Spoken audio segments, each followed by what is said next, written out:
You guys ready? Yeah. Okay, let's do it. Welcome to Malayalis for Black Lives Matter, where we gather as Malayalis to come together to fight anti-Black racism. One powerful way to dismantle anti-Black racism is through storytelling. My name is Sheryl, and today's panel is Black and Brown Love, Malayalee and Black American Love Stories. Thank you all so much for watching. If you haven't already, please like our Facebook page and follow us on Instagram at Malayalis for Black Lives Matter. We will be posting all of our panels, events, content, and resources on these platforms. Today, we are here to uplift and share Black stories in relation to the Malayalee community. Many of us have heard in the Malayalee community anti-Black rhetoric from our parents, elders, even our friends and peers, and we're here to break down the discrimination by having an open conversation with couples who are Malayalee and Black and how they have navigated their love stories and journeys while facing the anti-Blackness of the Malayalee community. We are so thankful for the three couples we have willing to share their stories tonight. Uplifting Black voices and stories is a part of our mission here at Malayalis for Black Lives Matter. Thank you so much for giving us the opportunity to connect to your experience. Your lived experiences are your truth, and we are here to support you, and we want to learn from you and unpack what needs to be worked on and move forward with a better understanding of how we can support you as a Malayalee community. So I'd like to introduce our three couples. We have Lijy and Marc from Maryland, who have been together for 15 years and married for 10 years, and they have one son. And Chinnu and Phyl from New York, who have been together for 6 years and newly married for 2 years. And then lastly, we have Sheryl and Alex from Chicago, who have been together for 4 years. Perfect. If you don't mind, if you could please introduce yourselves to everyone watching and share a bit about yourselves, your background, the type of Malayalee community you come from, and the reason why you're here to share your story. So if we could have Lijy and Marc start us off. Hi, I am Lijy. And I'm Marc. We're the Richards, and we live in Bowie, Maryland. I am originally born in Chicago, Illinois, raised right outside of Dallas, Texas. I was raised in the Martha denomination, and my family still live in Dallas. And I was born in Trinidad and Tobago. Was there till about the age of 5. My family moved to New York, so I grew up in Brooklyn. Lived there most of my life. Went away to college. Graduating from college, I decided, okay, I'm gonna try to get back to New York, but I'm gonna stop in Maryland. I have some family here and just ended up staying here. So that's how I'm here in Maryland. So, we're here just to share our story. I hope it, can be a way to support others that might be going through the experience that we've gone through. And, it could be words of encouragement and help folks to get through, a difficult situation. Yeah, we appreciate you. Chinnu and Phyl? My name is Chinnu. And I'm Phyl. And, Go ahead. and we're the Joneses. I'm from New York. I was actually born in India, Kerala, actually, and I came here when I was 4, but also went back to India for boarding school, came back, and we currently live in Brooklyn. Yep. And I'm a Syro Malabar denomination. And born and raised in New York, went to school in Atlanta, Georgia, went to Morehouse College, came back to New York, and we met randomly in New York City. And well, I guess we'll get into that detail. But we're here to share our story because from our perspective, we're trying to continue to build a community, meet some other Black and Brown couples, and also meet other just good people throughout the process to share our story. It's been a difficult journey to get to this point, but I think it made us better as a couple, stronger as a couple. And we're here just to continue to uplift and build amongst others that are going through similar challenges that we might have faced in the past or what we might face in the future. So we're here to help. Yeah, I love that. I mean, our priority is community. And so I love that that's what you're going into this trying to come out of. And that's what we got, right? We got a community of 3 couples right now. And so, yeah, we want to hear from you, Cheryl and Alex. So my name is Cheryl. I'm Alex. And I was born in India, but I came to America when I was 1 year old. So I grew up here. I'm 27 years old, and um, I grew up in the CSI Church, Christ Church of South India. So that was my denomination.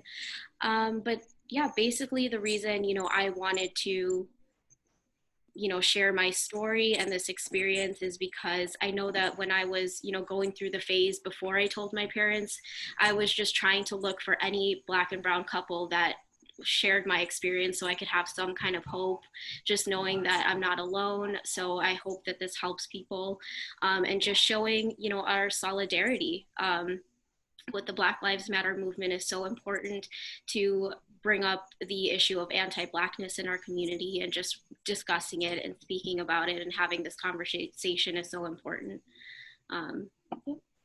Yeah, and yeah, I was just born and raised in Chicago, North Sider, go Cubs. Yeah, just like the reason why this is very important to me is because I never saw myself in this type of relationship. And as Sheryl said, like when we were first starting out, like just looking up couples that look like us or have like our ethnic combination, and yeah, it was really tough. And then just finding a few of them, that just brought a lot of joy. So to be a part of this and to share our story with a lot of other couples that are out there who think they're by themselves, and let them know that that's not the case. We're out here and we're thriving. Yeah, I love that. You all are out here thriving. So let's get started. Lijy and Marc, since y'all are like the mama and papa bear of the group, we're gonna have you get started. Can you share how you met and became a couple? Sure. We actually met on a trip that we had taken individually, and we met in Cancun, Mexico, of all places. I was with a group of girlfriends, and he was with his guy friends. We met, and we just got to know each other. We struck up conversation. He seemed like a very nice guy. What really struck out to me was his Trinidadian background. Being an Indian, being a Malayali woman, growing up, I had a lot of things that were important to me that I was raised with. Certain morals and values. Culture is a very big thing for me. Family is a very big thing for me. So talking to Marc, I just felt some commonality, especially learning about his country, Trinidad and Tobago, learning about the amount of Indian presence there is in that country, in his culture. It was striking. It was really striking to me how many similarities we had when it came to culture, food, even. It was refreshing to meet someone that wasn't of my race, however, had so much in common with me that I didn't have to start off like explaining all kinds of things and explaining why my Malayali community is such a way, or why food tastes this way, a certain way. So it was very refreshing, the way that meeting. And it was a very short trip, 3 days. It was nice to meet him. We went our separate ways. He lived in DC at the time. I lived in Texas. And I just thought, okay, what a great guy, And fate would have it that maybe about 6-7 months later, he called me out the blue, and we actually struck up conversation again. At first I was like, how did you get my number?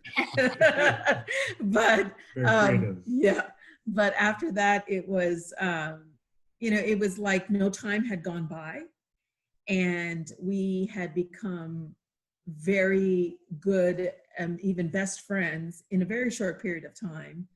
And I think I would owe that a lot to the distance.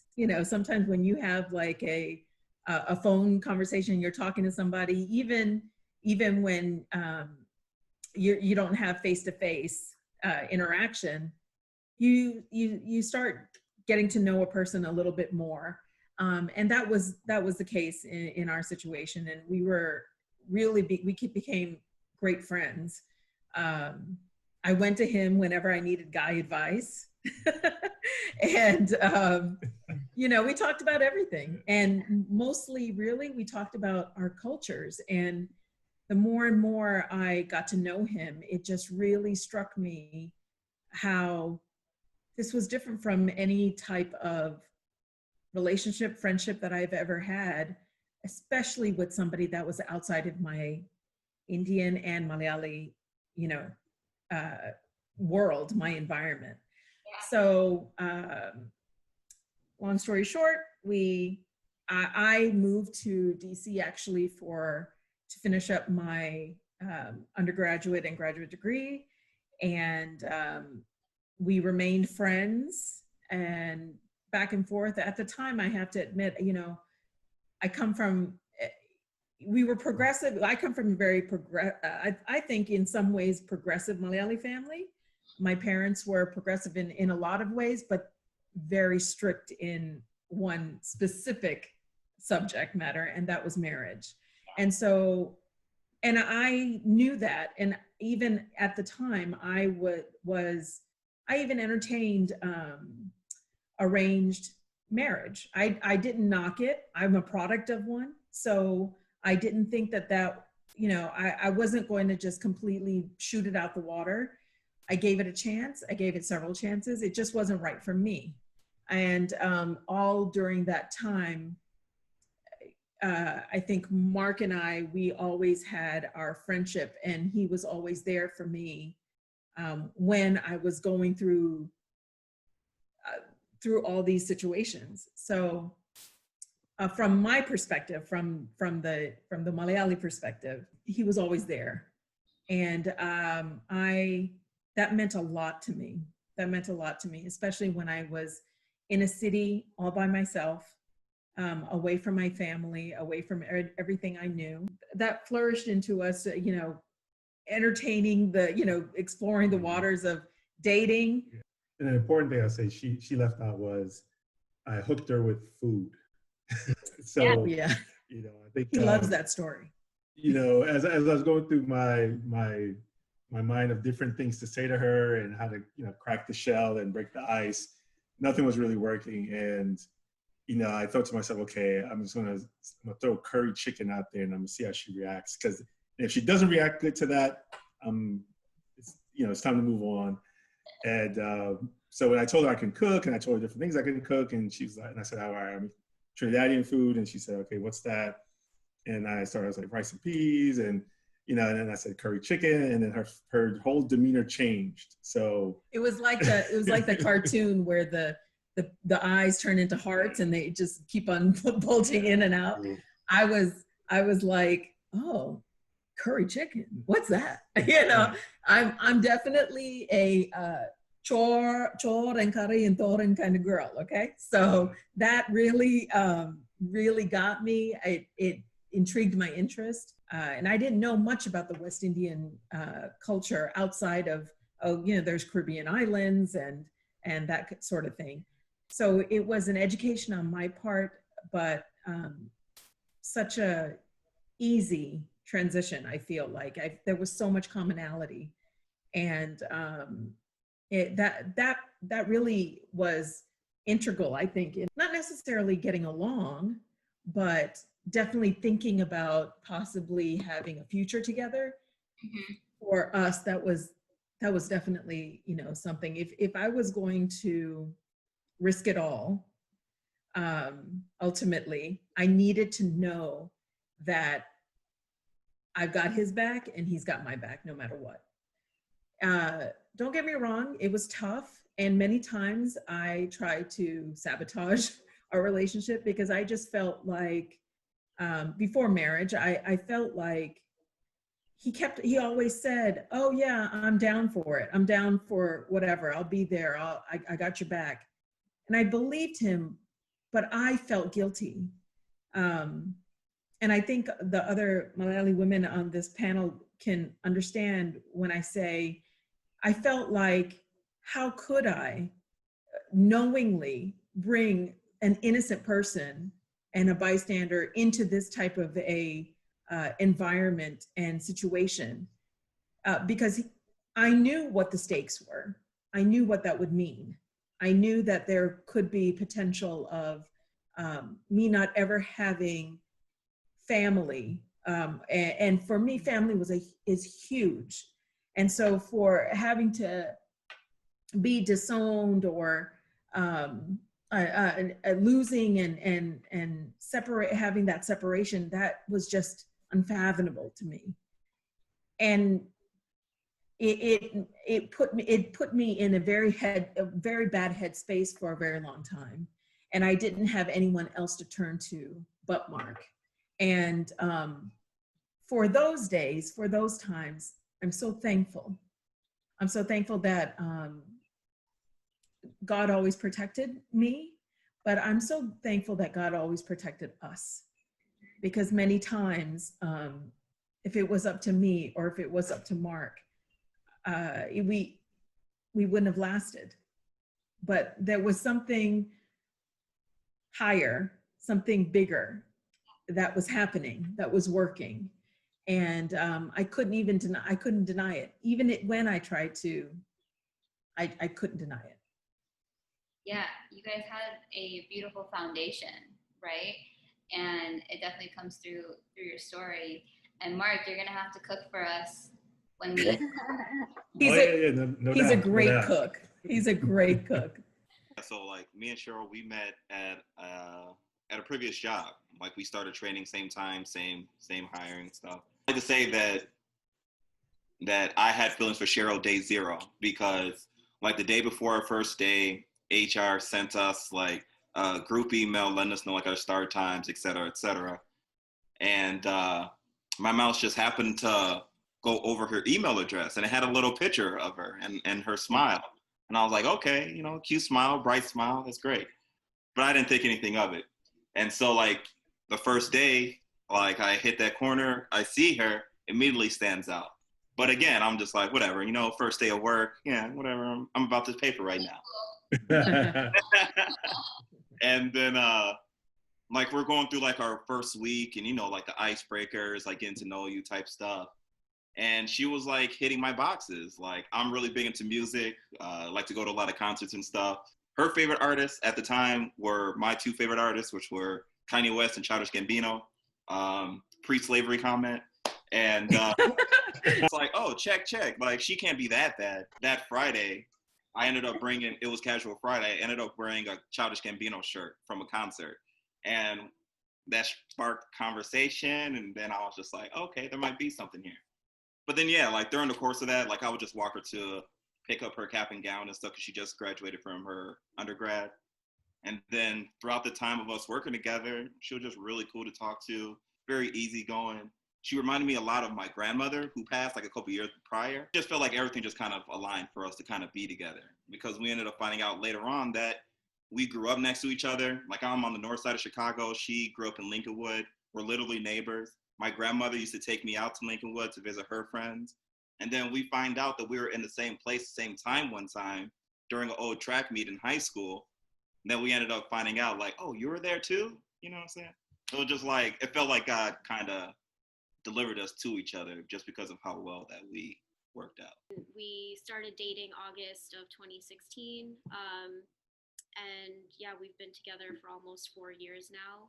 So yeah, I just feel like, you know, we've been so close together our whole lives. I mean, we lived 5 minutes away from each other. We crossed paths. We were in the same location at one point in our lives. And then just to be able to like come together and work together eventually. And it was just at the perfect time in my life. And it was the perfect time in his life.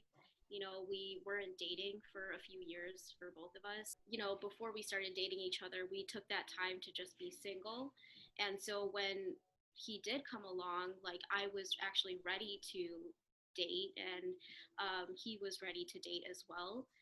And I remember praying the day before that I started my job just saying, just praying to God, like, I was done with college. I was ready to move on to that next chapter. And I said, like, I'm ready to, be in a relationship. But I wasn't going to look for someone. I wanted God to bring him to me. So, meeting Alex and just getting to know him, Lijy, what you said, it just felt different. Like it was just different. Something was there, and I just felt like it was a higher power. Because in my mind, I thought I was always going to marry a Malayali guy. I never expected this. So for me to just give it a chance and to see how it blossomed, I can't imagine being with anyone else. So we are getting married next year, and I'm very excited about that. It's been, a stressful journey, but a beautiful journey. And yeah, that's where we are in our relationship. I love that. Timing is so important, right? And I heard that in Lijy and Marc's story as well, right? Like you met, and then you had a foundation, and you had a friendship, and then you needed that time, right, to be ready. We met in 2013 on a random November New York City night, and we were in the Lower East Side, and both our paths intersected in Beauty and Essex. Like I was trying to, have a girls' night out with one of my friends right before law school exams started, and he was with his friends. And somehow, somewhere, came over to just talk, and it was just all friendship, and it was nice. And we were friends for over a year, almost a year. And then back to the timing theme, it was like I finished my exams, and we continuously supported and remained friends throughout the year. But it was just like timing, something clicked, and we went out to, I was trying to support him, and he was trying to support me, but between the bar exam and summer, it just didn't like link up properly. And in September of 2014, we decided to go on it wasn't a date, it was just like a friendship. It was just some sort of casual gathering, but as Phyl always says it, like we went in there as friends, and we came out as like, oh, something changed. It was more like coupley, and since then we just like haven't stopped talking, and just haven't stopped building our relationship one way or the other. Yeah, I would say that.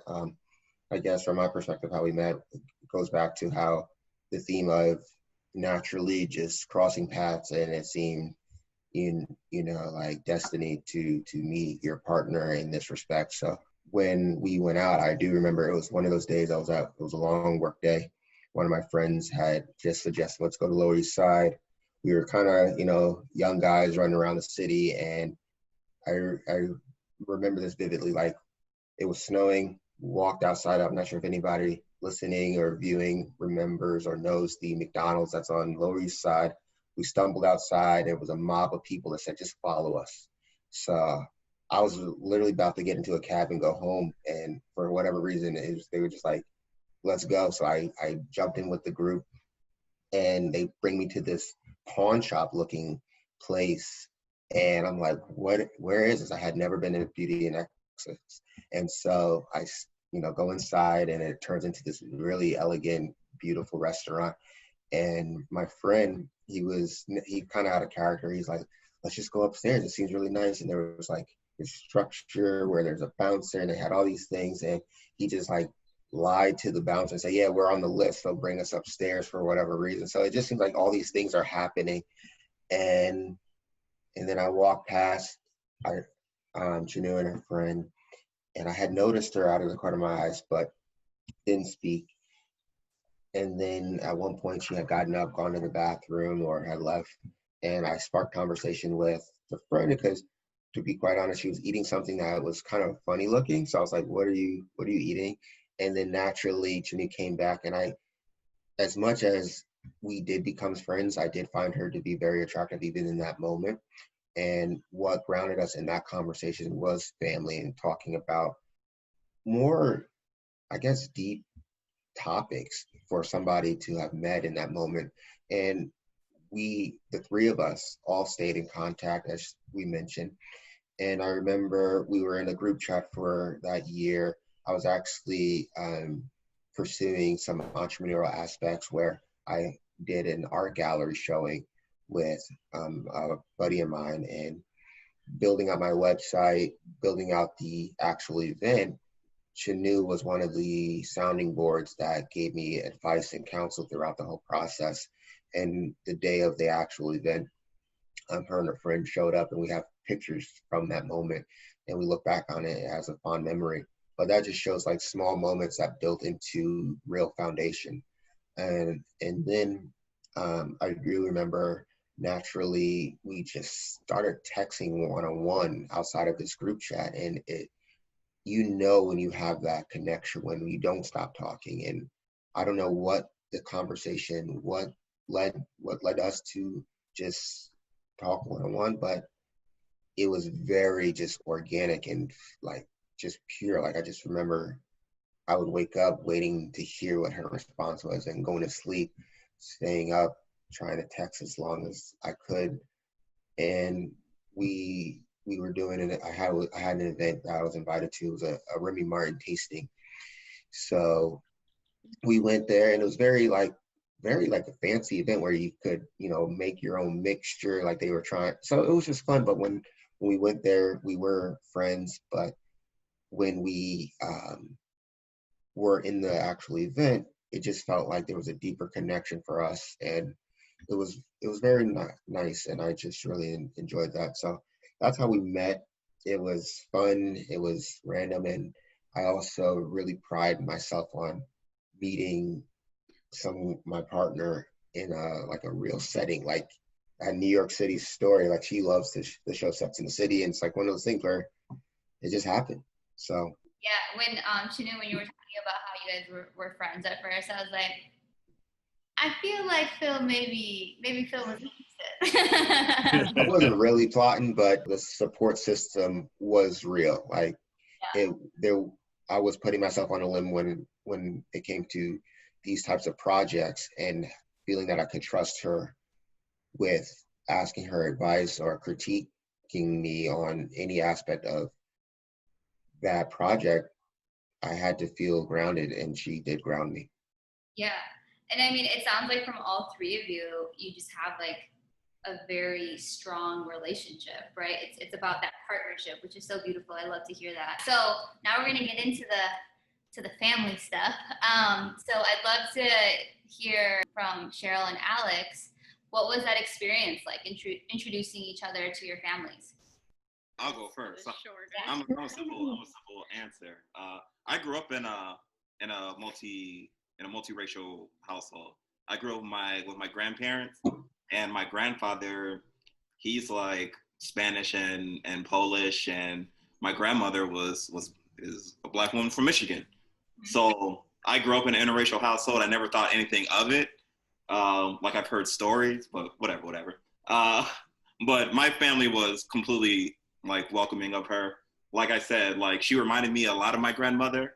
And after my grandmother died, she was kind of like the glue of the family. And then once Sheryl showed up, my niece, who was like 2 years old at the time, she was going through the whole, like you're kind of new, you know what I'm saying? You don't come around that often. I'm not trying to hug you. So Sheryl comes by, and now they're best friends. They're friends.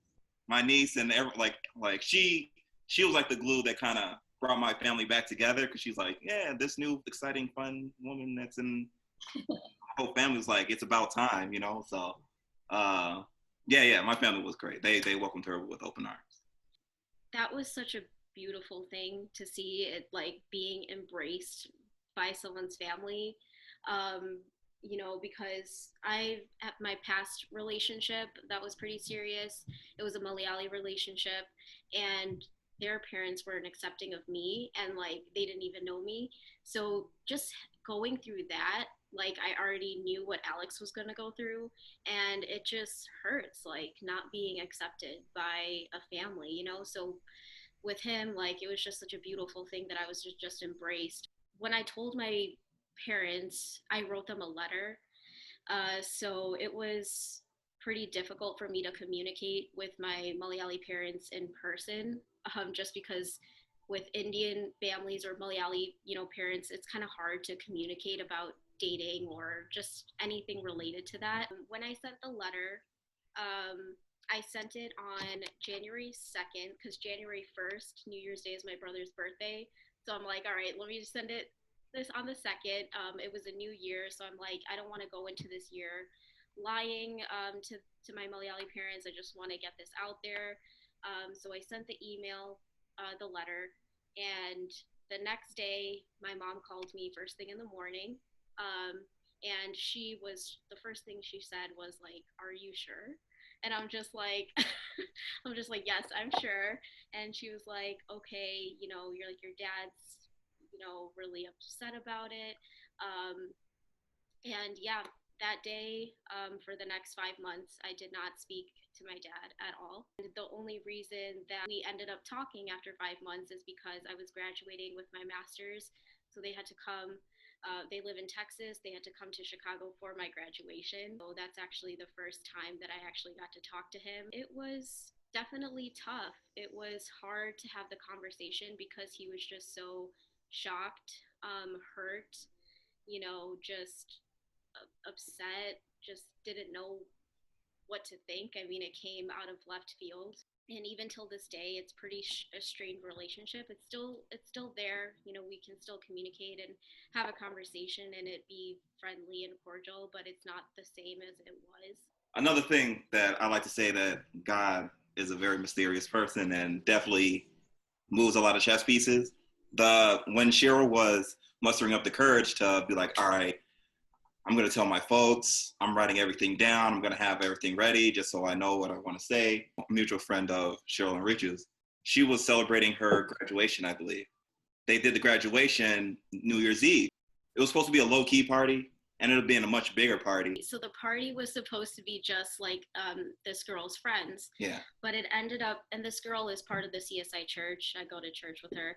It ended up being everyone from the church that came to that party. So it was all the Malayali uncles and aunties at this party that went to church with me, that like raised me. So they saw that I was with Alex, and so like, how fast like work travels. So I had to make sure, like, even though I already planned to tell my parents, on like January 2nd, but then this happened on December 31st. It was like that extra push that I needed from God. Like, look, if you don't say something, some auntie is going to call up your mom and tell her about this. So that was like another, just push that I needed during that time to be able to tell my parents, because I was so scared for so long. It took me 2.5 years to write that letter and finally tell them. How long ago was that? So I told them January 2nd, 2019. Okay, so like a year and a half. Yeah. The theme is, I think most Black and African American communities are always forced to assimilate and adapt and be open-minded. So I think that's consistent across the board, where when she met my family, she was just, welcome. She has a great head on her shoulders. She's a smart, personable, loving woman, where they immediately took to her. So I do want this story to be, or at least this moment to be, about Chinnu. And we're actually here at my parents' house, so the relationship is still strong and thriving. So his parents are great, by the way. So they've always been so amazing. But back to, I guess, what the other women on this call were saying, it's like you can't always, you can't help but feel that void when you're not talking to your family. It's like that was always like home base, and that's still like my family. So I miss them a lot. But the trajectory that brought me to tell my parents was, growing up, education was always first. It was like, don't really entertain boys until, you get educated. And then after that, it's time for arranged marriage. And even growing up, like, you know, I was more on the darker skin tone compared to like a lot of Malayalees. And, you know, I wasn't, and then I was like on the curvier side too. So I just wasn't really like, let's just say Malayalees weren't lining up the block to like talk to me, even though my parents said like, oh, you're going to get range, or we're going to, you know, this was like the path that was like chartered for me before birth even. It just, I had this innate feeling like, oh, it's just like, is this really going to happen? Like, I haven't really met anyone. No one has even really like vocalized their attraction or just wanting to get to know me for me. After I graduated law school, by that time, Phyl and I were just starting to start talking to one another, like talking.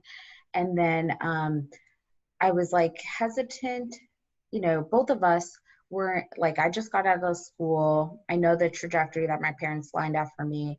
And neither one of us were in a place like, oh, let's like settle down. We weren't in that place, and we just, but things started, you know, the like snowball effect. It started like mounting, and we're just like, okay, we're vibing, we're grooving, we're, you know, listening to one another, we're building with one another. And I remember telling my sister first, and because her and so our family is a group of 6 total, 4 kids. I'm the oldest. So it's like, you know, I remember I would consider myself like the queen of the castle in a way, like, you know, the oldest. I'd be like, okay, this is what we should do. And like, you know, I love my dad. I felt myself as like a daddy's girl or just like the one like drilling with him, helping him, or just wanting to do stuff with my dad even. So I told my sister first. And I just remember telling her, I was like, she was open, she was receptive, and I told her, I was like, he's just like the nicest guy I met, but I'm hesitant to tell mom and dad just yet because I'm not sure where this is going. And I want to figure out where this is going before like I introduce all these, because I knew once I tell my parents, it's going to be a lot of pressure. And I wanted our foundation to be as sound as it could be before I introduce the pressure. And just growing up in the Malayali community, we know it's not just like our parents, I guess, and not to make an entire generalization, but, you know, they really care about the community and what other people think and just like our perception. So I wanted to be very calculated. I want to be sure, and I want to go about it the right way. And it was, I guess, maybe almost a year, I decided to tell my parents. And from there, it was a whirlwind. It was a roller coaster. Like, I knew it would bring me a lot of pain, but I guess it was like still, it was something that was incalculable. Like, I just remember telling, you know, to this day, unfortunately, like my parents and I don't speak. Like, intermittently, I had relationships with my sisters and brother and trying to talk to them. Like, our family like comes from the notion that our parents sacrificed a lot to come to America. They had arranged marriage. They sacrificed so much. Like, you know, it comes off that I was being selfish in my choice in love, and not thinking about the perception and forethought or just like the community values. Like, there's so many stories because it's like not a saga. They, you know, brought a priest around so that he could talk to me. I remember from my love for her and excitement for this relationship and hearing the challenges that she was going through of pushing back on the arranged marriage outside of even introducing me, we were exploring ways how we could grow the relationship further. We were thinking about even moving in at a certain point and how we could continue going forward. And I told her, like, I think I'm ready to kind of introduce, but not knowing the severity of what that represented. So I was unaware of that. I would like to speak to the Black and African American partners in the room is having to go through that emotion of not even getting a fair chance to introduce yourself and to present yourself, because I would want And I would think they would want their daughter to meet somebody who cared about her, wanted to protect her, wanted to love her as deeply as I do, and not even being able to display that and prove myself was really challenging. But also knowing I had to be strong enough that she was sure for this experience to go forward with me. That is why I think this moment matters, to speak about the anti-blackness, to also maintain our dignity, our confidence, do offer a lot and have a lot of value. So, but to really give some more just quick scenarios, it's just thinking about the whirlwind of their parents' influence on her siblings was another area that was extremely painful for me as well, because it got to the point where they made them make a choice.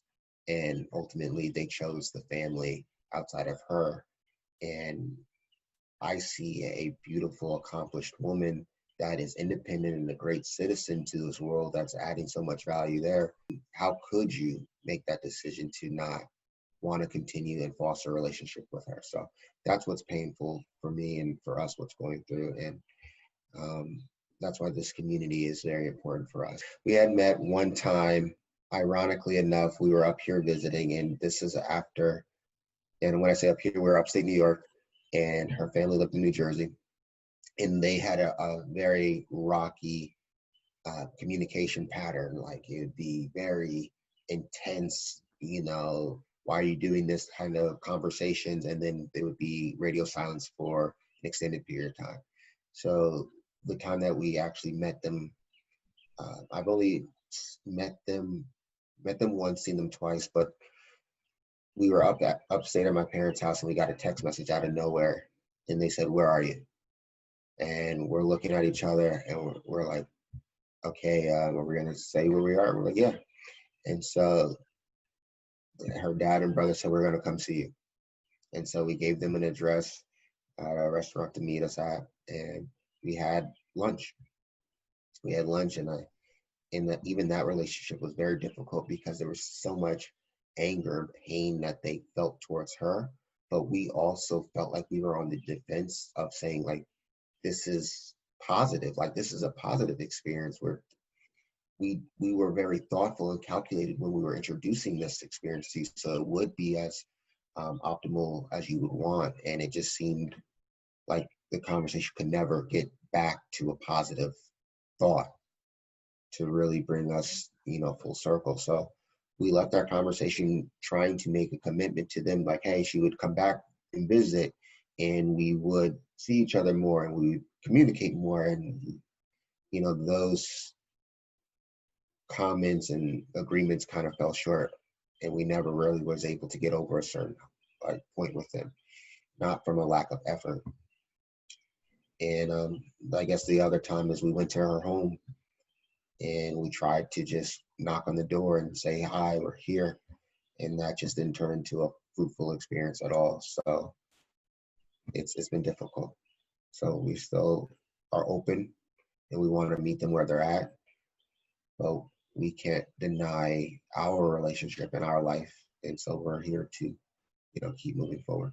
Sending you both so much love, because I know that that's not easy to talk about. I'm just kind of curious, Chinnu, is it because he's Black, or is it because you didn't have an arranged marriage? Like, do you think it would have been the same situation if you brought home like a Malayali guy? I think it would be different. You know, there's levels to this, because like even within our community, someone married like a Hindu Malayali, and that, like, there's a level of taboo associated with that. It's not within the finite, like, you know, upside down pyramid of like, okay, does he have this, this, this, this, and this, right? But then it's like, it's more tolerable than going outside of your culture or race. So it's one, going against the range. I think my parents would have, you know, like, I think they would be like, if you found the perfect Malayali boy, then we're here for it. But since that's not on the horizon, let's arrange one for you. There was a conversation I exchanged with her mom, but they were speaking through the phone. I couldn't really hear. But basically, when Chinnu told me what the comment was, it was like, if he was white, why didn't he bring somebody white even? Like, I think it does go into the colorism. remember my sister advocating for me at one point. It was like, you know, Phil's lighter than Chinnu. There's like so many levels to it that it's just like my thought and prayer and everything is like one day our culture, our community, and just keep, like dig ourselves out of that, and it could be more open-minded. Girl, I completely understand. And I think all of us understand. Yeah, it's so unfortunate because I can tell that Phyl is a great guy, and I wish that our parents look at it that way. Let's judge the person for their character. There's so many levels to it. You know, us being first generation Americans, they're seeing all these new things and thinking that they know what's best for us. So I'm Trinidadian, so within the Trinidadian culture, you know, you have a big influence of it's African, it's Indian, it's Asian. It's a whole potpourri of everything that makes the culture. And so when I told my family I was dating her, you know, for my mom, it was nothing. She said, "Oh, you know, back in Trinidad, one of my closest friends growing up, she was Indian, and you know, she ran through her stories." You know, but she did say, you know, some Indians are stricter than others. There's arranged marriage, so just be prepared. You know, if you're dating, that you know these things might come up. You know, my uncle would joke and he would say, "Oh, you got some masala in your life. I see." You know, and that was his. Every time I saw him, that was his joke for me. So you know, my family was very accepting. So the first time she actually met one of my other uncles and my aunt. She came to visit me here in Maryland. And my uncle, every year he would have this big cookout at his house. So he's lived in the same place for decades. Him and my aunt would have this huge cookout. It's all this West Indian food. It's soca and calypso music into the late in the night. Neighbors don't complain. He's like the mayor of his neighborhood. And so I took her there. I was like, you know, come, let's go check it out. And my aunt's cousins were there visiting from Trinidad. And so I took her to the backyard and I said, "Oh, you know, this is Lijy." And, you know, they were like, "Oh, you know," and my aunt's cousins just grabbed her and they were like, "Okay, don't worry about him." And they just took her off. And I remember she looked back at me like, "What's going on? Like, where am I going?" I was like, "No, you'll be fine." And so I went and got me a drink and I got some food. And, you know, and they're like, "Oh, we love your hair." And, you know, and I could just hear them chit-chatting away. And, you know, and then my aunt's like, "Oh, you know," she's saying, "Oh, you know, my mom is half Indian." And, you know, so it was just that instant acceptance and, you know, and just connection there. And I think I literally left her alone. She was with them for like probably 10 minutes. And I was just talking to other people that were there to cook out. So, you know, that was a great experience. We met my mom, I think probably in Florida, went to visit. And even with that, my mom was just like, "Oh, come on in." And my mom has stories and, you know, and so it was easy from my standpoint. You know, I think, you know, like I said, the culture I grew up in and where my family comes from, it's that whole mixture. But at the same time, they understand that there's some folks who are more strict in the tradition, and you know, and then there's some folks who aren't. And but you know, they were very open. The fact that Marc comes from a family that has Indians in his family and also very much surrounded by and influenced by Indian culture, it really helped for me, especially because I felt like, okay, this is not too much of a departure. And like I said before, two major things that were important to me, regardless of who and what race a man was family and culture. And three, let's say, in religion. You know, those three things were paramount for me. So to be able to just be whisked away in this moment where you know, I met his aunt and his uncle, and it was just immediate. And I swear they just pulled me, and there was like, and their amaji was sitting there, you know, straight up looked like one of our amajis, you know. And yeah, I mean, just had a ball and accepted me, loved me for who I am. It was such a wonderful experience. But on the other side of it also, I thought to myself, man, it would be a very stark difference and stark reality for Marc. And that wasn't, I was never blind to that. I think that was always an undercurrent in my thought process. And because of that, like I said, I touched on it before, during our time of friendship and even entertaining the idea of dating or trying to date, several times I tried to sabotage it because the relationship, because I just thought, you don't understand. You don't understand what you say you're ready and you say you're willing to sign up for this, but you don't understand. It is going to be the toughest thing that you will ever experience. We did something a little bit different. I said, in order for us to be able to continue on this relationship, heading to getting serious and heading to engagement and marriage, I had talked to Marc and I said, what's important to me? I think we need counseling.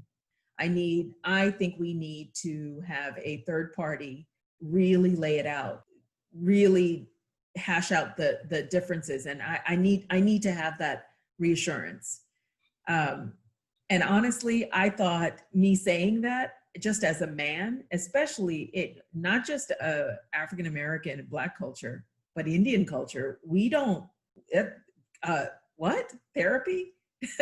That's unheard of. I really thought that would be kind of like my way out. And it would be my thing of, okay, great. It didn't matter to me. Yes, would I have been hurt? Of course. I would have gone through that hurt. I would have gone through the pain. But inflicting that pain for Marc was too much for me to bear. I could go through it and I could come. I figured I would be stronger on the other side of it. But to see that happen to Marc, I couldn't bear it. Just a little PSA out there to the Malayali community and the Indian community. People look at me and may look at Sheryl and Chinnu, and even our family members, our Malayali friends, our church members, everybody may look at us and say, wow, she's really strong to be able to deal with this on a daily basis. She must be so strong. I just want my Malayali people, my community, my family, my friends to understand this calloused and worn out and destroyed skin and tough armor that I have had to bear for years is not because I wanted to. It was out of necessity. I went through so much, and every scar that I have, every emotional thing, every physical, mental break, it affects you as a person.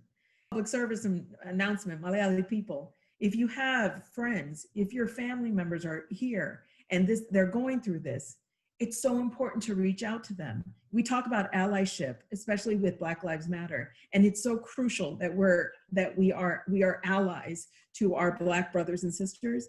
But amongst our own community, we also, when we see things like this, when we see couples like this, and we see the hardship, the allyship is so important. Reach out to your sisters, your Malayali sisters and your brothers that are going through this and say, I see you and you're so strong, but I can only imagine what you're going through. That's important. In regards to how we met, my family, obviously you can imagine that was a much crazier, hectic, chaotic experience. I come from old school where you don't introduce your significant other that you're interested in engagement until that engagement, right? And when Marc was ready to do that, my father at the time was in India. So he went and he asked, I'm the oldest, so Chinnu, some of your story and the things that you've said, I understand more than you even know. I understand. I'm the oldest. I have 2 younger brothers. So when Marc was ready, he asked my brothers and my mother, because my father was not, accessible.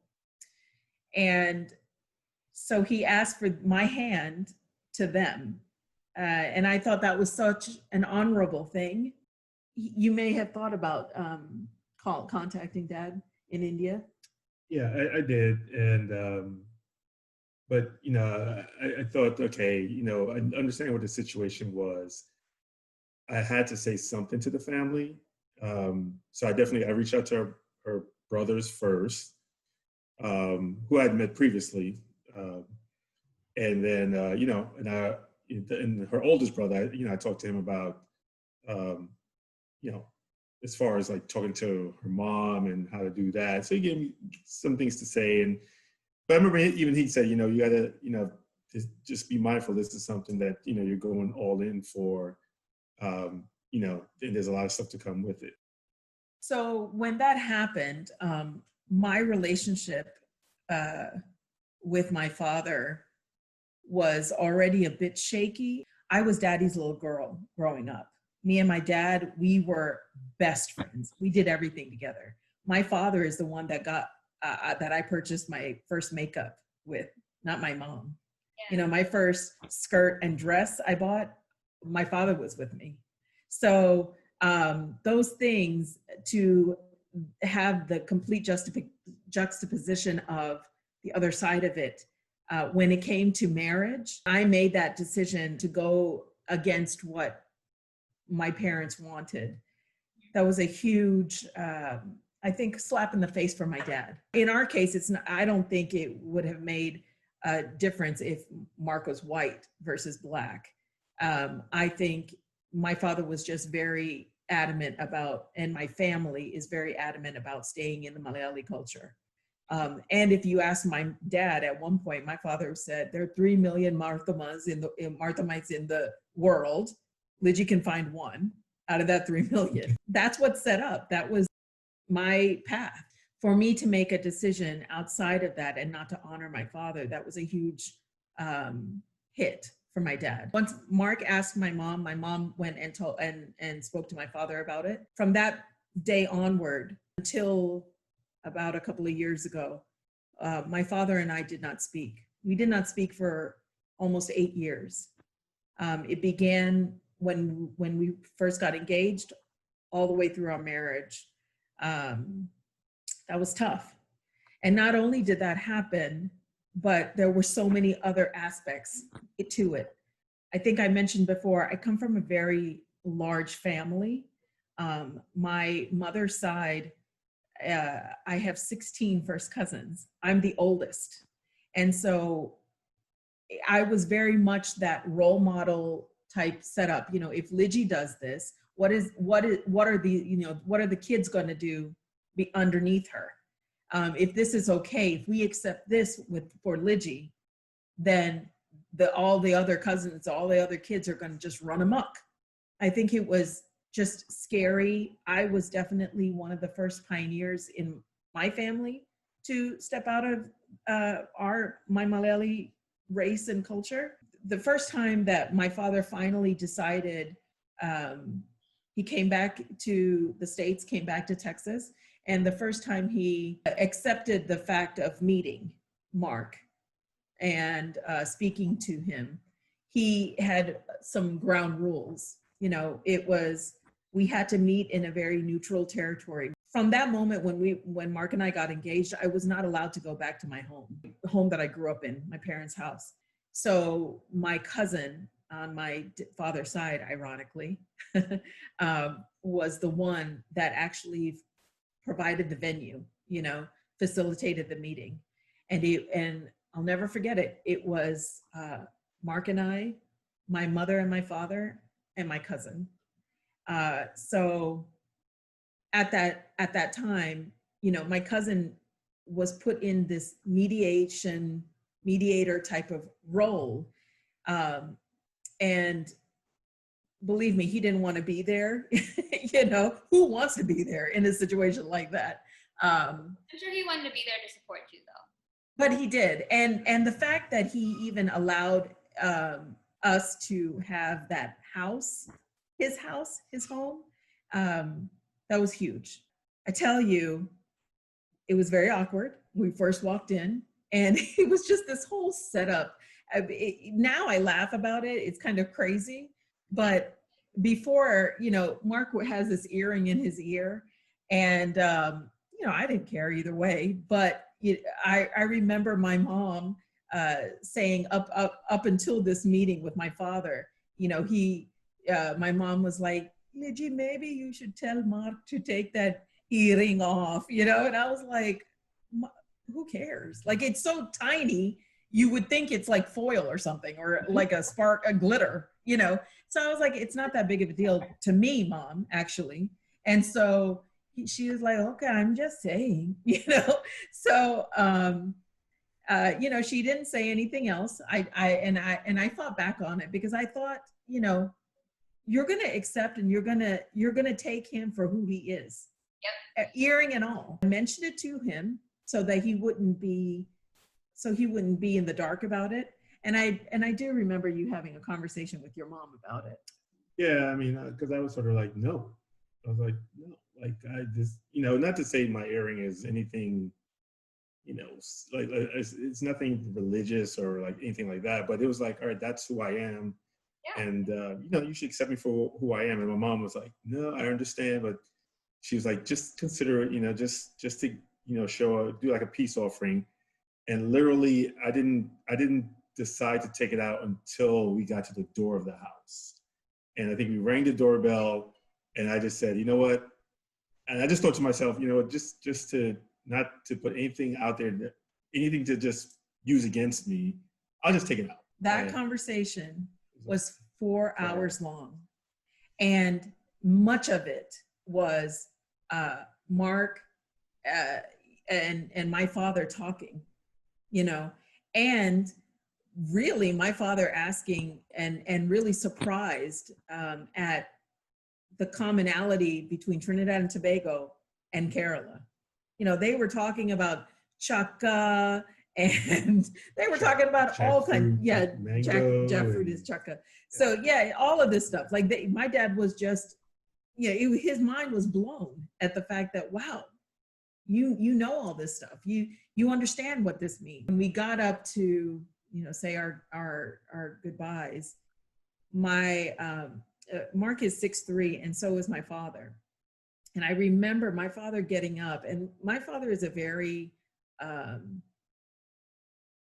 prideful, strong-willed man, you know, don't get it twisted. So for him to stay, he came up to Marc, and I thought, oh, what's he gonna do? You know, is he gonna like shake his hand? What's he gonna do? And I remember my father said, oh, you're very tall. And my father turned around and turned his back to Marc, and he asked Marc to turn around so that he could compare heights. Yeah, he was like, look, we're the same height. And I thought to myself, this is the strangest situation I really felt like I was in the freaking Twilight Zone. I remember him saying, you know what, I am going to go back to our family. I'm going to present this to our family, and we will see where, you know, where it goes. And that was the last time I spoke to my father.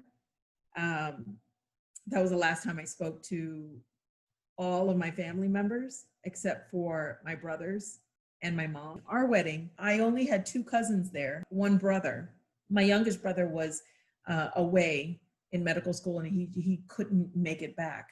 But, and to be quite honest with you, our wedding day, I didn't know that if my mother was even going to be able to make it. I remember very distinctly giving my brother a sari for my mom and a blouse, and telling my brother, hey, this is for mom if she can make it. We had the wedding in Dallas just so that my family could be there if they decided to come. 95% of our guests were from out of town. They all flew in. We made that specific decision of venue for my family because I thought maybe, I never wanted to shut that door. Honestly, the day of my wedding, I'm getting ready, and I did not think even my mother would be able to make it.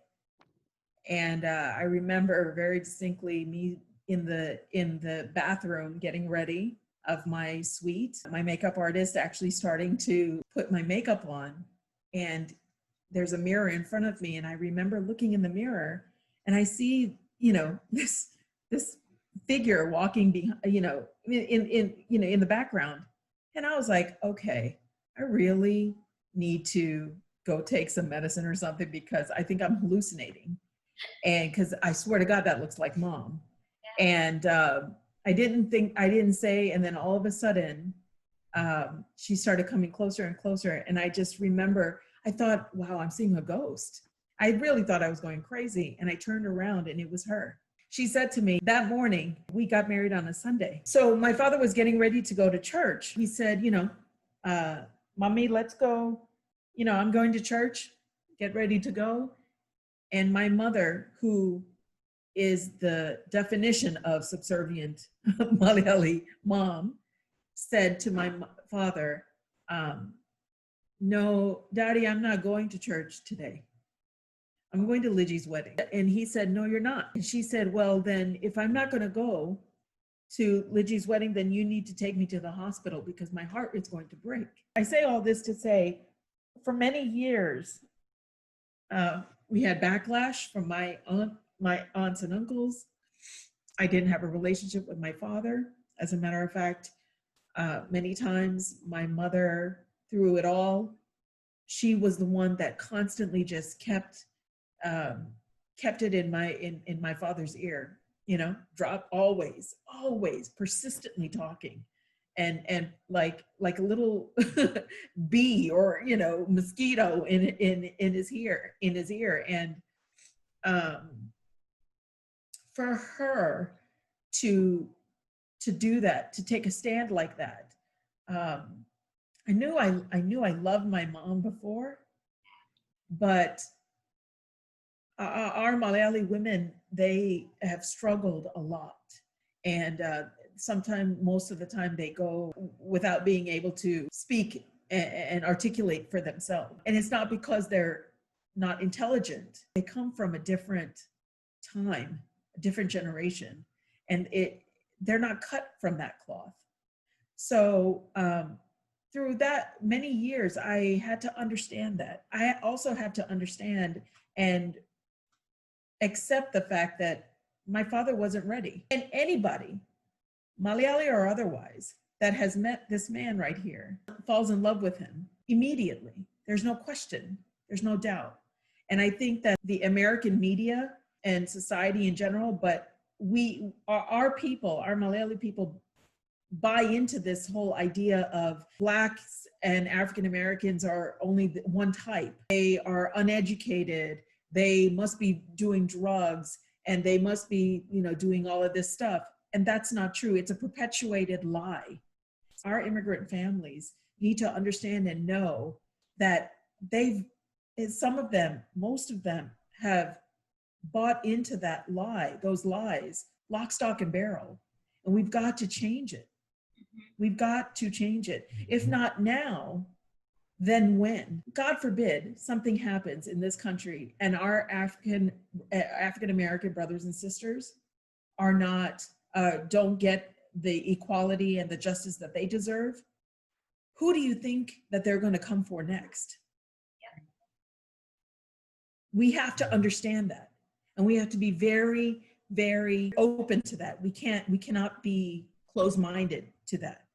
I think a lot of times, and the immigrant story is, especially in this country, we come here, we make some money for ourselves, we work hard, we sweat, we shed blood and tears and all of that, and we have something that we can call on our own, and that somehow gives us some type of a level of power or authority. But the reality is that our immigrant families, our Malayali families and parents would not have even been able to step foot in this country if it was not off of the backs of our Black brothers and sisters. And that is what our parents need to understand. That is what our generation of Malayalis need to understand, and our generation in total, and even the millennials, I would say. We have to understand it, because it's very difficult to grow up in a culture And there's nothing wrong with marrying into Malayali. It just wasn't for me. And that's okay. But you should never feel like, oh, someone is beneath you or less than because of that decision. The allyship is so important. Yeah, your story was very triggering for us, just thinking through that, just because of thinking back to the wedding experience. For us, trying to understand the radicalness in the thought process and the decision to cut off their child, which is painful to even comprehend for me. Like, how is that okay?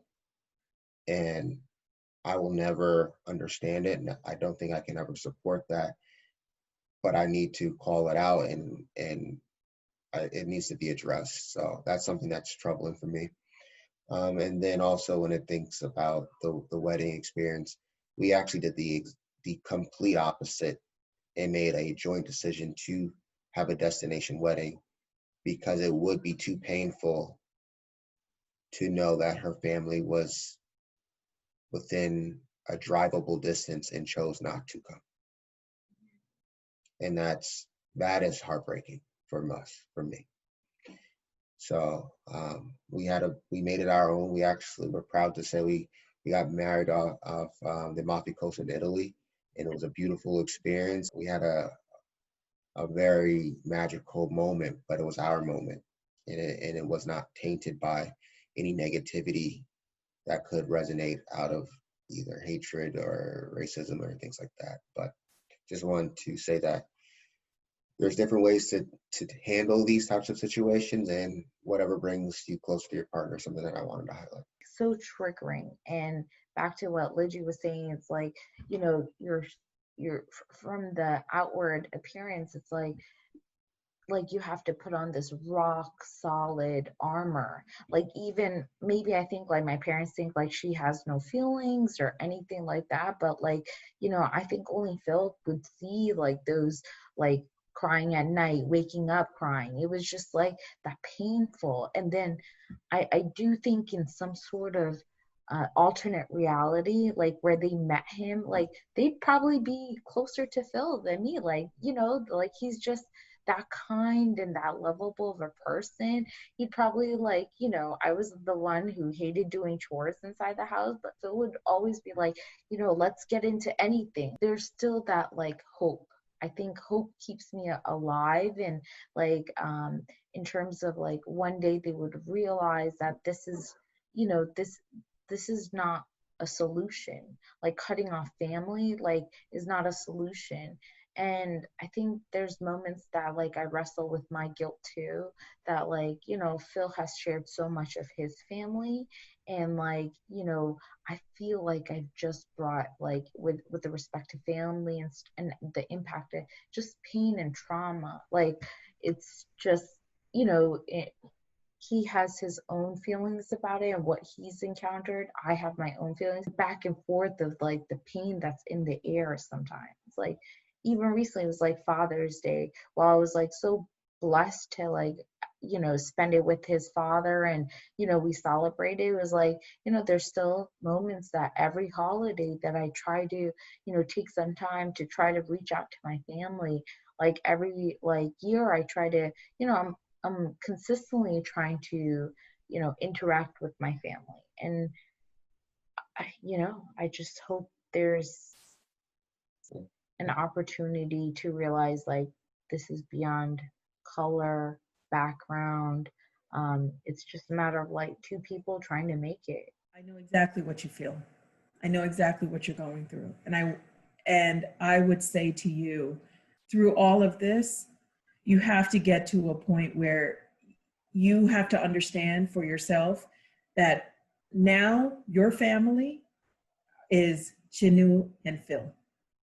That's your family.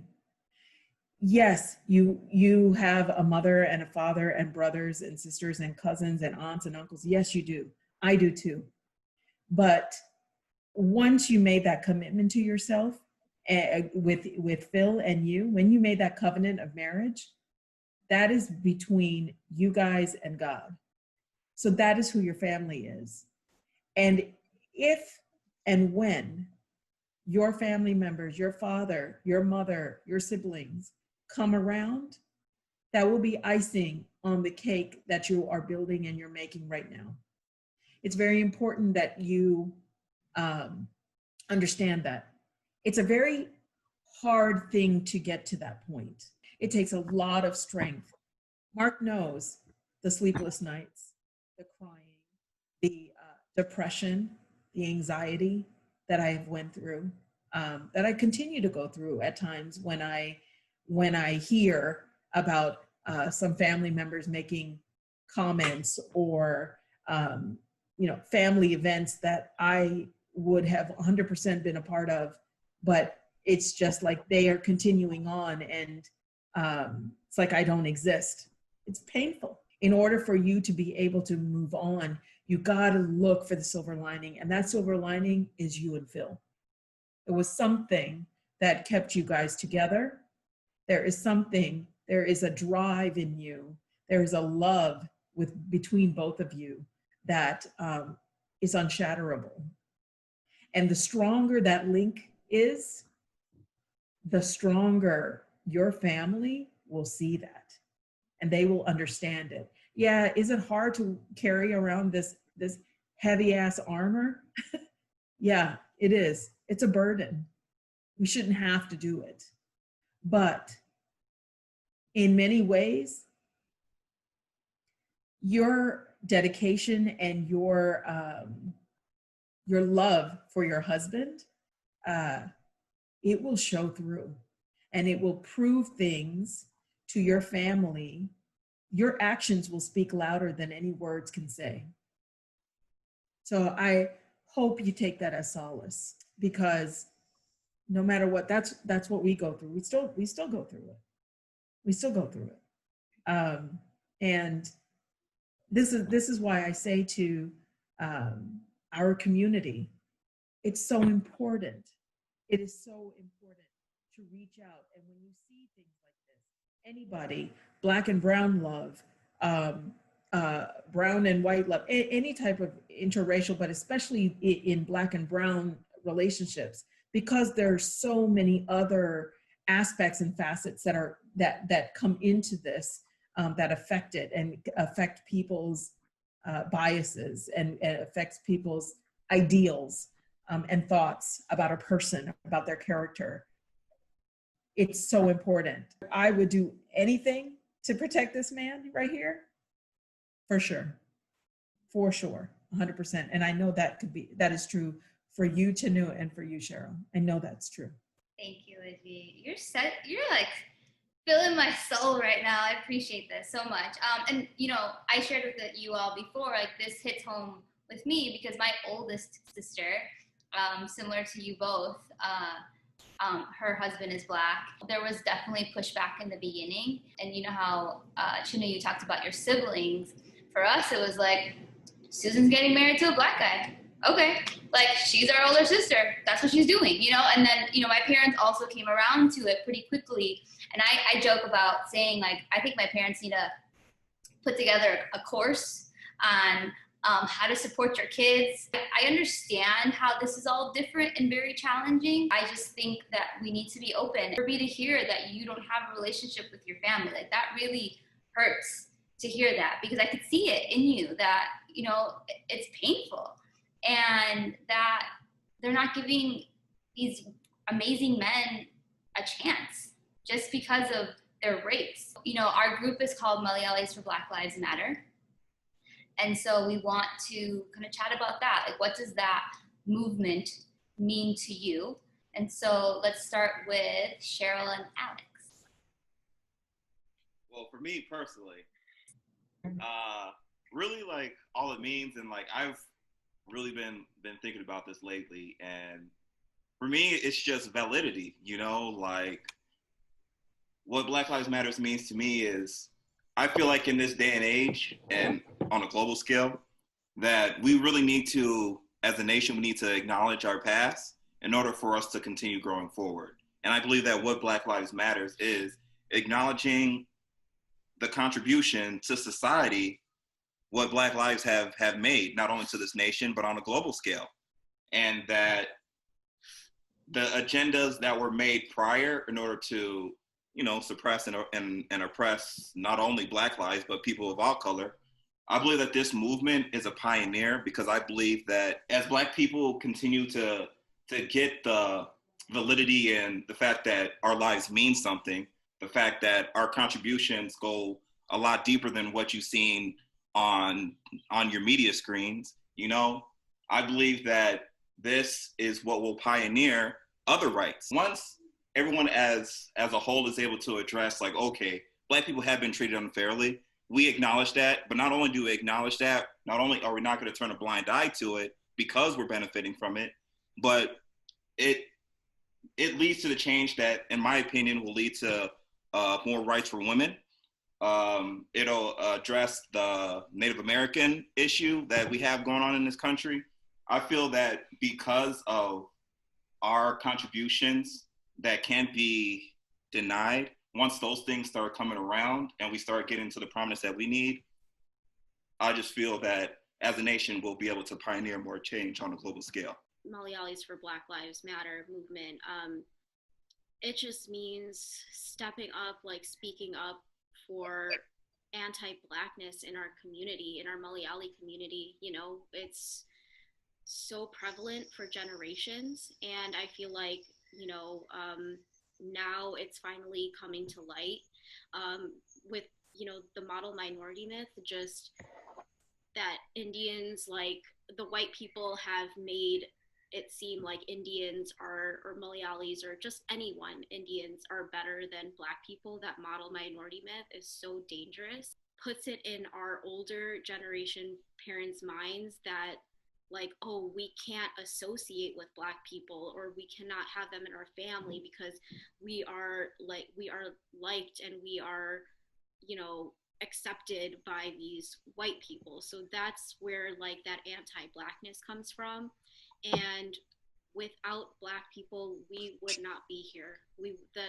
The Immigration Act of 1965 would not have been passed for people to come from India and have a better life in America if it wasn't for Black people. So this, just speaking out about it and educating Malayalis on, like, why are we like this? Like, that needs to be talked about, and it needs to be addressed, especially with aunties and uncles in our communities. Those conversations need to happen, and educating our parents.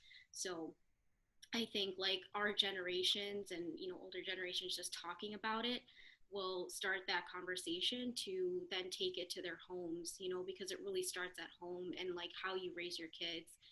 And so it's really important that we're having this conversation, and it's very important. This movement is just so important for our community. I think validity is one of the main points to highlight, to Alex's point. I mean, it's a little overwhelming. I find it to be personally exhausting to constantly have this fight, have to express, to support, to be strong, to focus on liberation. But I'll give a small anecdote story of saying, like, I'm not really vocal in a professional setting around these types of situations. I mean, there's just this burning fire right now where I respectfully sent a note to the president of my organization that we needed to acknowledge this moment, that this is something bigger than myself. This is a moment where we need a lot of individuals to reflect on the pain, the calculated systematic racism that has been permeating throughout all aspects of life, as it relates to Black Americans, Black people across the world. And so finding multiple outlets and resources for people to express themselves in support of this is extremely powerful for me.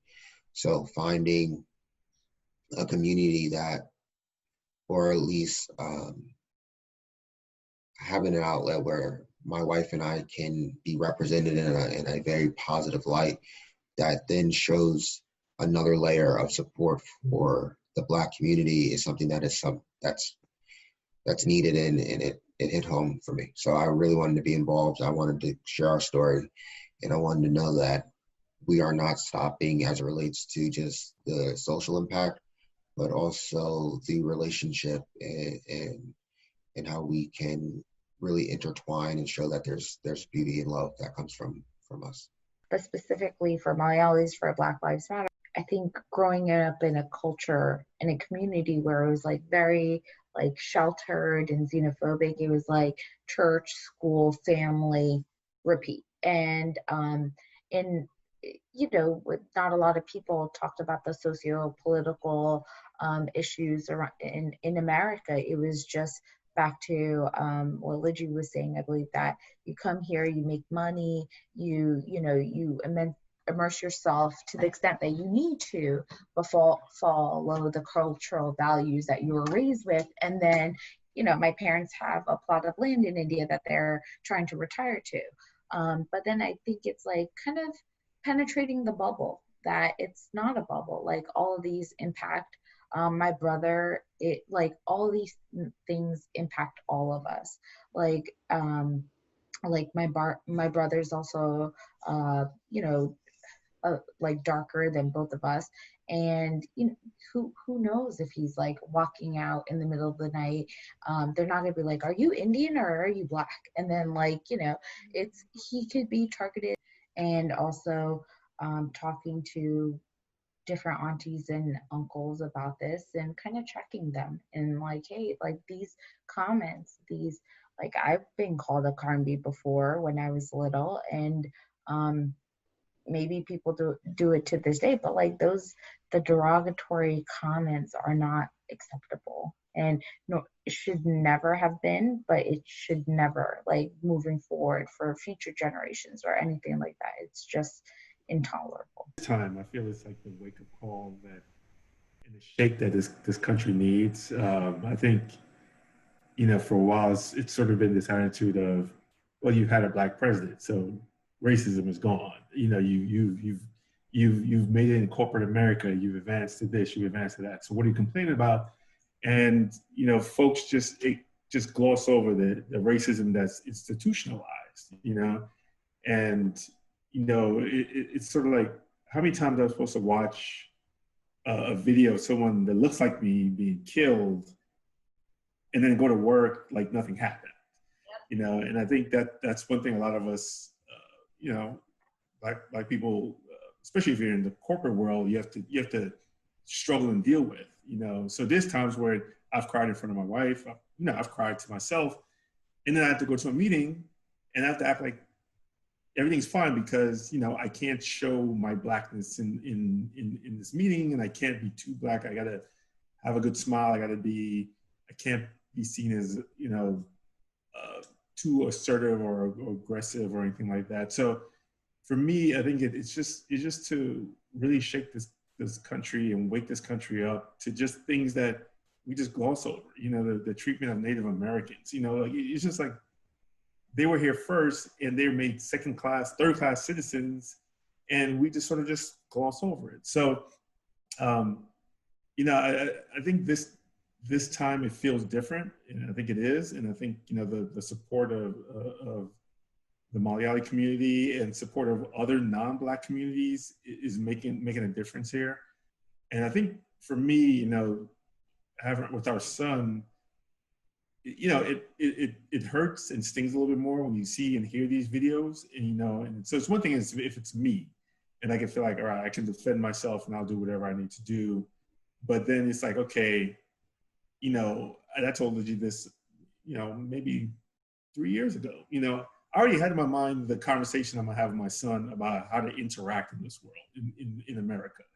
And the sad thing is that it's not like I planned it out. It's just, I just know inherently that's, you know, it's probably, you know, Phyl and Alice can agree with me. It's just like, you just know how you need to operate in certain situations in this country. And so, you know, and I told her, and I think it surprised her that that's where my mind was already at. But I said, you know, I already know I have to have this conversation with him about how to interact with the police and things like that. So, I think even, having a son, who, regardless of what his background is, what his parents look like, he's going to be seen as Black. This movement is even more important now. It's to really establish something for him, and we participated in one of the protests, and I had to think about it, what it means to go out there, and and I thought I really had to think about it, and I said, I think it's the right thing for us to do. I have to get out there and get this off of my chest and yell and hold up my poster, and I have told my friends I need to hold myself personally accountable for just not doing it this one time and letting it slip, and just going back to the norm and just, this is how things are, it's not going to change, but actively participate to make a change, regardless of how small it is, but do something to keep the momentum going and make a change, because it's, right now it's not even for me, it's for our son, to establish something for him. So, I think the timing is just, it's the perfect storm for everything to happen. And I feel that, what's going on now is going to, be a really big change for this country. Obviously, so many stories, Black Lives Matter started with Trayvon Martin. And even before that, Emmett Till. We, Malayalis, need to educate ourselves about these stories, because if you think it could not happen to you, you are very naive. You're very naive, because the story of powerful figure or the oppressor, it doesn't matter. They will go after who they think is inferior. And it doesn't matter. They will not look at you and say, oh, you're from a certain country, or what is your heritage? They won't ask those questions. They'll just sit on your neck. So we need to be very, very smart and educate ourselves about this. Marc runs a lot. And I remember we lived a couple of years ago, we lived in Texas for a few years. Then we moved back to Maryland, and Marc goes out running, and the fear of what happened to Ahmaud Arbery, that was so personal to me, because I remember, and I still do, I hold my breath every time I hear the garage open or the front door open and I know he's going out running. I hold my breath I remember distinctly one time he was running in, when we lived in Texas, and I usually know he takes about 45 minutes to run. And this time it took a little bit longer. It was like 50 minutes had gone by. 55 was ticking, and every minute, every second that's passing by, I'm getting more and more anxious, to a point where I am visibly shaken. I was so upset that I got into my car and I started driving around my neighborhood, because I was so afraid something happened to him. I shouldn't have to do that, nor should he have to ever worry about running in a neighborhood that we live in. It should not be illegal to eat, to sleep, to run while Black. But yet we live in this world where that is a reality every day for my husband, for his family, for his friends. And even more than that, when George Floyd was screaming out for his mother, I think that took me to a whole nother level, because I did not realize in the beginning that his mother had passed 18 months prior to when he was screaming for his mama. So for me, it just, I was a mess, and I've been a mess since then, because I think about our son. I think about nobody's going to, or I wonder, will somebody ask, or the best education that we could give our son, the best schools that we can put him through, the scholarships that he can get on his own, all of that would not matter. It will not matter if there is a white woman that calls the 911 or calls the police and says, there's a black man, there's an African-American man threatening me. None of that will matter. And then we will have to sit there and grieve and mourn over our son's body. That's unacceptable. I met Cindy through social media, actually. She made a post actually that really touched my heart, and it was so compelling that I had to comment.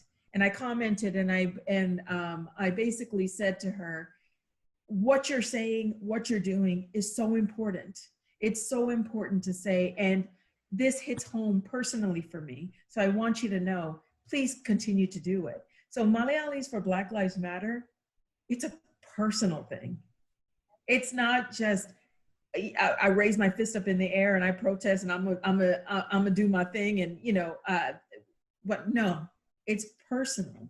And so again, I urge and I compel our people, our Malayali people, please look at who is amongst you. Look and reach out, look for allyships.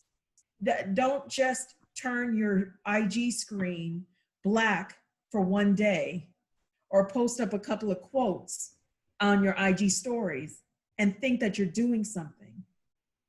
Please go farther, push the ballot, push the envelope, make sure that you talk to your people, make sure that you talk to our own people, our aunties, our uncles, our uchins, all of these people that hold some type of level of authority. And not just that, then moving forward, going, and I can say this, Sheryl, Chinnu, us, me, we have to also be advocates for our family, and it's so crucial. It's so crucial because if I don't do it, who will? You said it's personal. For me, how I feel about this is I think this should be personal for everyone, right? For me, I think it's confusing that people don't have Black people in their lives. You don't have, personally I have family, but I also have friends and I have coworkers and other people in my life. So I care about all of them. And so I think that's a part of our Malayalee community, creating those relationships. And so once you have those relationships, you're automatically looking at them as those are my people. I love those people. Do you have any advice for interracial couples? Communicating, educating yourself, and sprinkle on some patience on top of that. And you have everything that you need moving forward, because it's going to be difficult. It's going to be very uncomfortable, regardless of the ethnic combination of the relationship. But the more you learn and the more that you embrace each other's culture, and the more that you give each other a chance to actually grow and get accustomed to that culture, like it's nothing but prosperity. And I would say, for any interracial couples out there, if you really believe that person is the one that you're going to be with, fight for that person no matter what. It's so important to always communicate with your partner, because at being a Malayali or just an interracial relationship, you're going to be going through a lot of things. I know I was very depressed. I was crying a lot, anxiety, and he got a lot of backlash for that. So just communicating, letting them know where you're at, and being open and honest, and just being patient, but always fight for your relationship, no matter, who it is, because love always wins at the end of the day. So that's the advice I would give. Yeah, love it.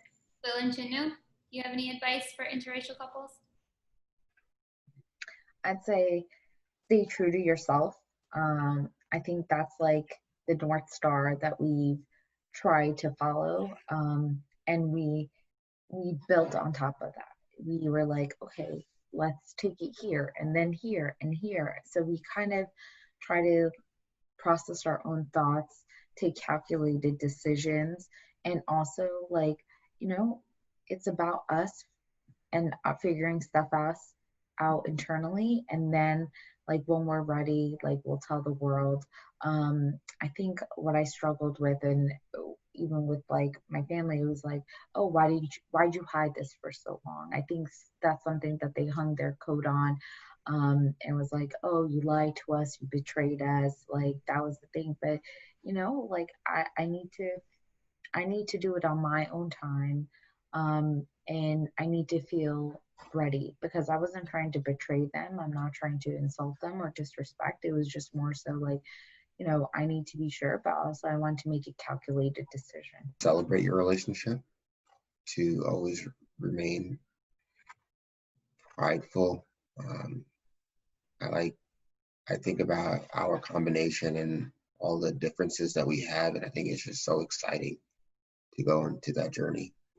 We had a Indian infused reception when we came back, and seeing the love and support from all of our friends and family dressed in garb was like a profound moment for us to know that we are headed in the right direction, and that this does mean something. So you can really come out the other side with some very, you know, fun and beautiful memories.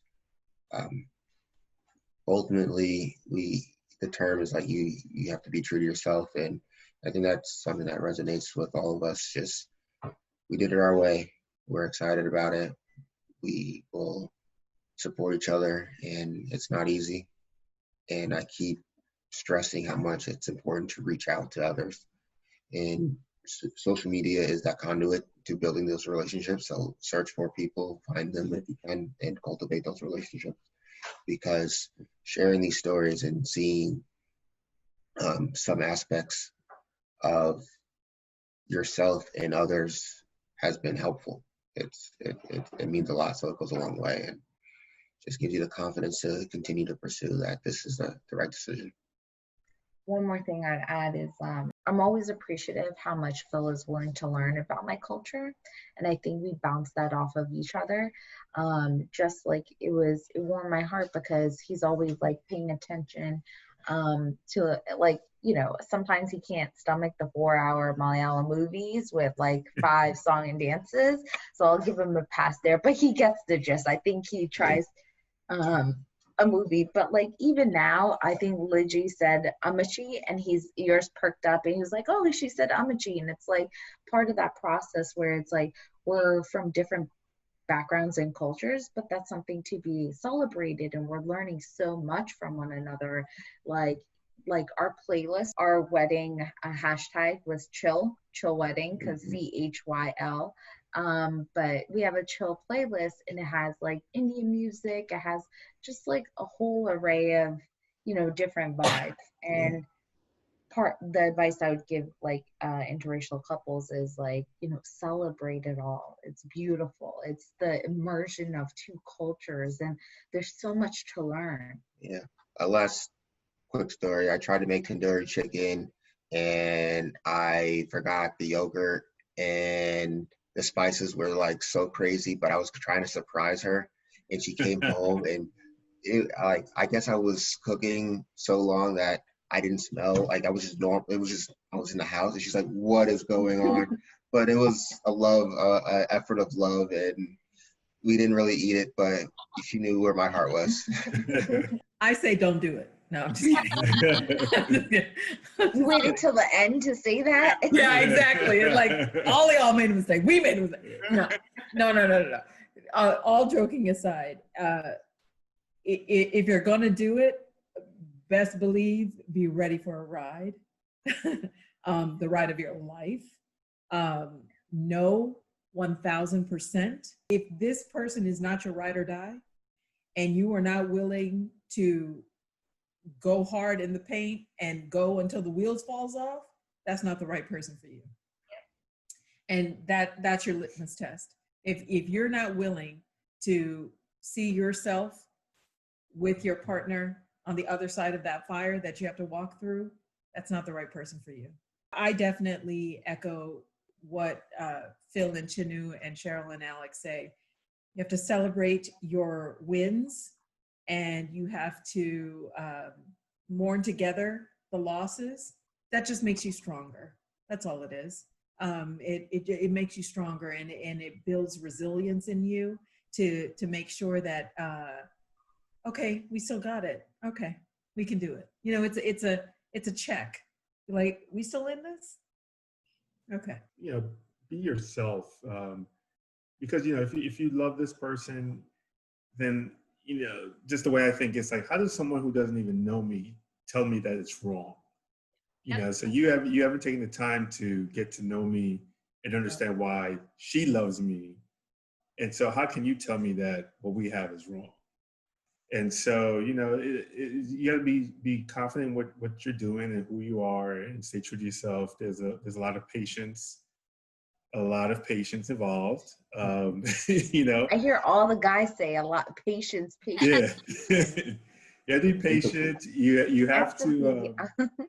I think there's times where you have to be the bigger person when you don't want to. You know, there are times when where you know she got upset when something happened, and I had to just say it's okay. You know, it's all right. You know, don't worry about me. I'm okay. You know, he's the level head. I'm the hot head. Yeah. I'm like, oh, hell no. Yeah. No, they didn't say that. And And like, what? I'm ready to fight. Yeah. You know, and he's the one that's like, calm down. I'm like, it's okay. Everybody calm down. We'll just go over here and we'll do our thing over here. So I understand where he comes from. I think it's also his blackness, or his awareness of him being Black coming out. If he talks too loud, if he projects himself too much, what will they think? Whereas I'm like, oh, I'm just the opinionated, loudmouth, a hungary, right? But the reality is that, you know, I can talk and I can do whatever, but he holds himself back. Why? Because he doesn't want to be judged. That in itself is wrong. So it's so deep. It's so deep. Yeah, and you know, and I'd probably just add too, you know, because of my West Indian culture, I'm more of like, just chill, relax, you know, like there's so much more to life. Like I don't have time to put my energy into battling you. Yeah, we'll just be over here. But I say that, you know, we've talked about a lot of the difficulties, but I think there's a lot of fun in it because, you know, we go to a lot of Indian weddings, especially in Dallas. And so, you know, we would go to receptions and I'm like, yeah, they all know me, you know, and they do. And so we would go to these weddings in receptions. And I remember there was one where one of the uncles, and the one thing I really like is that everybody's uncle and auntie. I don't have to remember any names. I'm terrible with names. So everybody's uncle and auntie. It's easy. I remember faces. Yeah, it makes it so easy. But one of the uncles who I met before, you know, he was so happy to see me. He gave me a hug. And I remember looking at Lijy like, where do I know him from? And she's trying to tell me. But then, you know, talk about patience. He grabs my hand. And so this is 2015, 2016. He grabs my hand and escorts me around the reception and introduces me to everyone, you know, reacquaints me with his wife. And he leads me around like a little child. And I remember just holding his hand. He has this tight grip on my hand. And I was just like, it's okay. It's all right. This is what we do. And so that to me, that's the funnier side of the patience, you know. And I remember telling him, just like, you know, like I just had to really just suck that up because he led me around like a child. And he was being very, you know, he just wanted to introduce me to people, which was a great thing. But for me, that was a brand new experience. 40-year-old man being led around a room. But you know, I appreciated the love and the fact that he was just like, I know this man. He's a good guy. Come on, I'm introducing him to everybody. So, you know, I just want to put that out there that, you know, we've talked a lot about the, you know, some of the struggle with this, but there's good sides to it as well. You know, just the introduction to new things and getting out your comfort zone and having a grown man hold your hand for 10 minutes. And those, you girls know, but for Alex and Phyl, Listen, if an uncle grabs your hand and traipses you around a Malayali or Indian Like, reception, you good. You good. You know, I mean, he's basically carrying you around like you are his son. That uncle did more than what my father ever has done. Yeah. So that should say a lot. Always the Right? silver lining. Yes, there's always, There's even always though it's some- very hard to see at times, Yeah. because the sky is so gray, but there is, and there's always hope. There's always hope. It may take forever, okay? I'm not telling you it'll happen tomorrow, but there is hope and things can change. I mean, my father, I never thought I would ever hear words come out of my father's mouth. He never said it to me because he's a prideful man, but he told my brother once that, you know, he said, you know, I don't regret many things, but one of the biggest things I regret is not being there at Lijy's wedding. And I too wrote a letter, Sheryl, I wrote a letter to my father and I gave it to a family member to take because he was in India.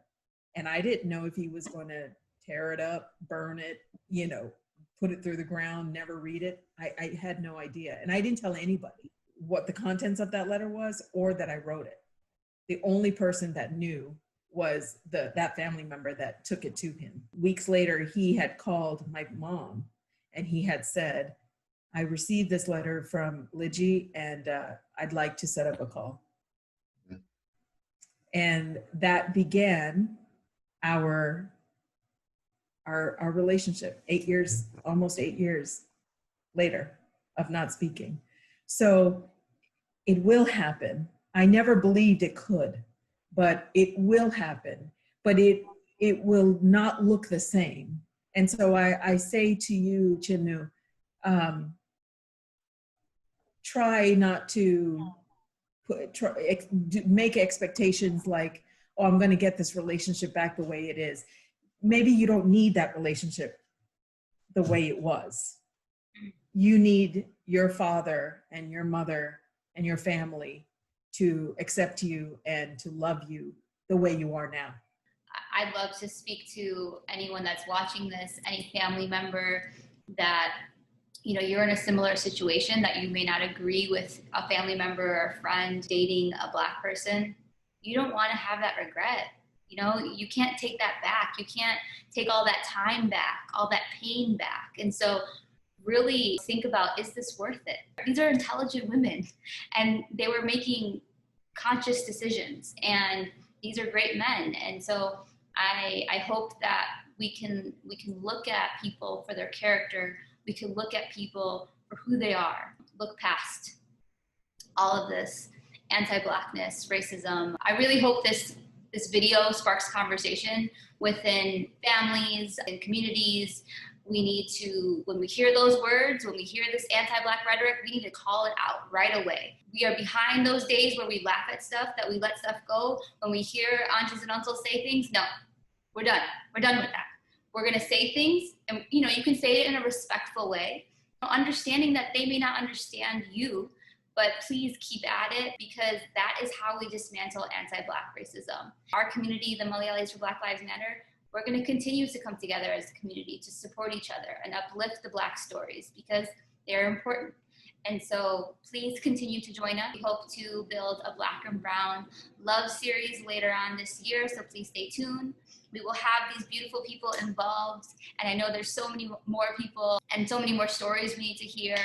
And I appreciate you all so much. Thank you so much. I know this was painful. This was a beautiful story, and I am so thankful for you all. And thank you all so much for watching.